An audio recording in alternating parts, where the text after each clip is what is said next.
India is taking complete control of the strategically located Chabahar Port in Iran.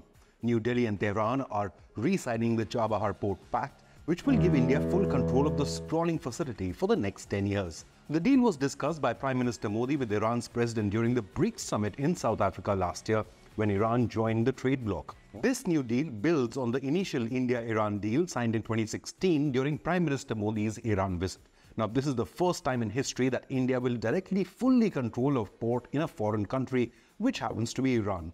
But talks for a similar port deal are ongoing with two more nations. So, how does this new port pact with Iran benefit India's trade ambitions with Central Asia and Russia?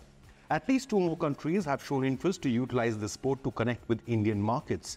Is this a sign of India's commitment and revival to the North-South transport corridor, which seemed to have been out of the headlines?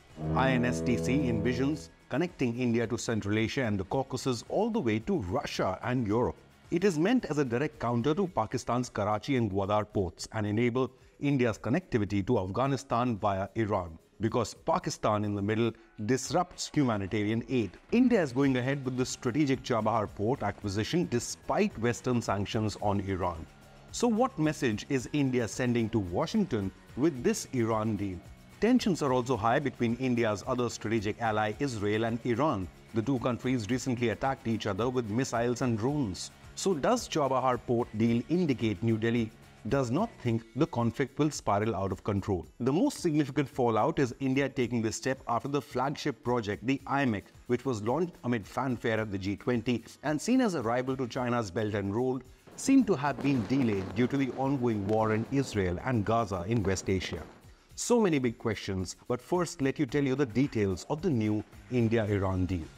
The story was first reported by Economic Times, which highlights the importance of this deal for the Indian government, as Union Minister for Shipping Sarbanan Sonowal is visiting Iran bang in the middle of election season to sign this new Chabahar Pact. Now, this new pact allows India to operate the entire port. India has also financed Chabahar Port's expansion worth millions of dollars over the years. Earlier, India also used to control just one terminal, the Shahid Beheshti terminal, in this strategic port out of many such terminals. But under the new deal, India gets control of the management of the entire Chabahar port facility. While the earlier deal was renewed every year, this new deal is for the next decade.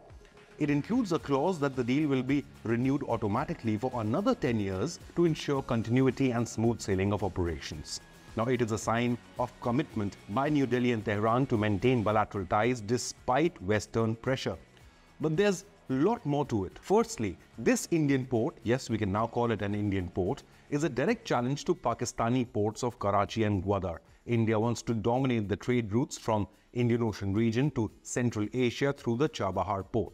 India's greater role in the port was discussed during External Affairs Minister S. Jaishankar's visit to Tehran earlier this year, as well as in 2018 during Iranian President Rouhani's visit to New Delhi. Two other countries, namely resource-rich Uzbekistan and Kazakhstan, have expressed interest in using this Chabahar port to boost their own trade and connectivity with the booming markets of India and South Asia. The journey began in 2016 when India, Afghanistan and Iran sealed a trilateral agreement to operate the Shahid Beheshti terminal in Chabahar. Over the years, India pledged nearly $85 million to this terminal. India also contributed equipment worth millions of dollars, which includes harbour cranes. While plans are also in place for a 650-kilometer railway line connecting Chabahar to Zehedan to boost connectivity and ease of trade. US sanctions on Iran have certainly slowed down the Chabahar port agreement, with India trading the fine line of maintaining mutually beneficial relations with Iran, which include trade, oil and tourism, with New Delhi's ever-growing partnership with America, driven by geopolitical considerations. India and the US are the world's two biggest democracies and are boosting trade and defense ties given China's expansionist ambitions and threat to existing global order. But India would never directly align itself with either the Western NATO bloc or the Eastern bloc. As the leader of the global South, India maintains a more balanced approach to global geopolitics. No doubt, the Americans would have something to say about the Chabahar port project. However, just like India's import of Russian crude oil, Washington would need to understand India's own compulsions, given its massive domestic market demands and growing stature as the soon-to-be world's third largest economy. But India is not just betting on Chabahar. In April this year, Foreign Ministry gave its nod to India Ports Global for the Sitwe port in Myanmar adjoining the Bay of Bengal. While reports in Greece claim Athens has offered India at least 3 to 4 ports to choose from as India seeks similar deals for the flagship Inconnect project. The port deal was discussed during Prime Minister Modi's visit to Greece last year after the BRICS summit, as well as Greek Prime Minister Mitsotakis' visit to India earlier this year. But what's happening with the Inconnect? External Affairs Minister Jaishankar admits that the war in West Asia has delayed the India-Middle East-Europe economic corridor, and that it is a matter of serious concern, saying, quote, "It has definitely been a source of concern for us and the kind of expectation we had when the agreement was signed in September, we have had to adjust a bit. On the other hand, all the parties to the agreement have reconfirmed that we think this is a great idea and we are all committed to it," unquote. India hopes the IMEC will get back on track once Israel's operations in Gaza conclude and the world adjusts to the new normal. India voted in favor of Palestinian membership to the UN and has always backed a two-state solution. However, at the same time, India has backed Israeli military operations against Hamas after the horrific terror attack on Israel. India-Israeli ties continue to flourish in trade and defense, while other West Asian countries have not really jumped into the conflict, giving hope that the war would conclude soon after the release of the hostages. But getting back to the Chabahar Port Pact with Iran, this deal would most definitely come as a shock to Pakistan, as it aligns Iran directly with India, directly countering Pakistani trade routes via Karachi and Gwadar.